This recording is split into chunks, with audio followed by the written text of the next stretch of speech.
बरेच शेतकरी आपल्या वावरामध्ये नवीन नवीन प्रयोग करीत असतात। कारण पहिली शेती काही परवडणं, सोयाबीन करा, उडीद करा, मूग करा, मग शेतकऱ्याला वाटतं काहीतरी जरा बदल केला तर आपलं काही बरं होईल। आता तसंच आपण आपल्या शेतात आलेलो आहोत आणि आमचे भाऊ आहेत तर ते एरंडाची लागवड करायलेत। आता नेमकं हे एरंडाला भाव काय असतो, त्याचं बियाणं कसं आणावं लागतंय, याची सोय कशी घ्यावी लागती, याची थोडक्यात आपण त्याच्याकडून माहिती घेऊ। सोयाबीनच्या शेतामध्ये त्यांनी लागवड केलेली आहे, या अशा प्रकारचं आहे सध्या हे। मात्र यामध्ये तूट झालेली आहे आणि ते तूट लावायलेत आता। तर या तुटीबद्दल नेमकं आता हे बियाणं कुठून आणलं काय आपण थोडक्यात विचारता याला। आणि म्हणजे कशी देते हे कंपनी? कंपनी बियाणं देते एरंड 12,000 भाव आहे। म्हणजे हे एरंडाचं तयार झाल्याच्या नंतर 12,000 रुपये क्विंटलनं घेते ते आपल्याला? हमी भाव आहे। आणि हमी भाव आहे का? आणि बियाणं काय भाव देतात आपल्याला? बियाणं काय असं 2-3 किलो आता किती पैसे काढते काय माहिती। मग त्यांनी आता पैसे घेतले नाही का? नाही. तर आता हे कधी लागवड केली? 10-12 रोज झाले आता। तूट किती झाली बरं याच्यात तूट? 10% असं। आता याची सोय कशी घेणं लागती? सोय काय अशीच पाळ्या गिड्या खतं गीतं। आता याला खत पाणी गीत गिणी. कोणते काही खतं आपले हे मिश्र खतं द्यायला समजे। असं? आता किती महिन्याचं पीक आहे हे ज्या उन्हाळ्यात येते फेब्रुवारी महिन्यात तोडायला खुश।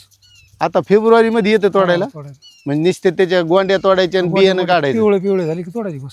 आता बियाणं कसं आहे, फोडून काढणं लागतंय का नाही कसं? मणी यंत्रात निघते ते छोटे। मणी यंत्रातून निघतं? मोठ्यातून निघते ते, नाही पहिले नव्हते लहान मोठा। ते एरंडाच्या गोडांब्या फुटत नाहीत का? नाही आता ते इथं येऊन नेणार का आपल्याला नेऊन घालणार? नाही नेऊन घालायचं काम नाही। हा नराला 8,000 रुपये, नर आहे 25% याच्यात।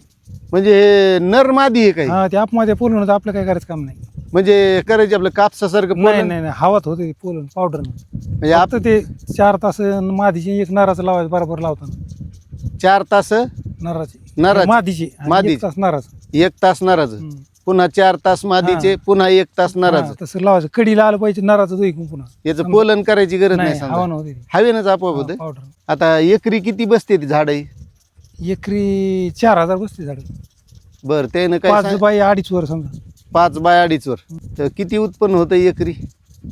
ते जास्तीत जास्त 20 क्विंटल लोक होते, 10 क्विंटल पासून एकरी 10 ते 20 क्विंटल होते सरासरी? लोक होते सोयीवर येते।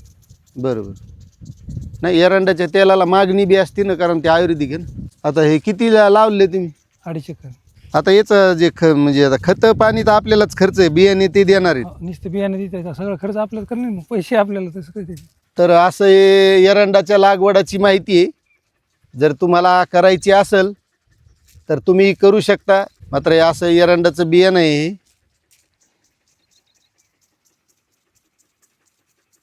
आणि एकरी 4,000 झाडं बसतात, 10 ते 20 क्विंटलपर्यंत उत्पन्न आणि 12,000 रुपये भाव आहे।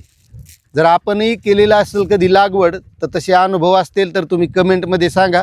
कारण हे पहिली वेळेसच लावायले, तेवढा काही त्याला अनुभव नाही।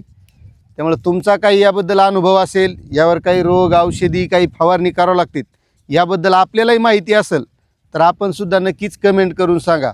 माहिती आपल्याला कशी वाटली एवढं कमेंट करा आणि चॅनलवर नवीन असाल तर सबस्क्राईब करा। धन्यवाद।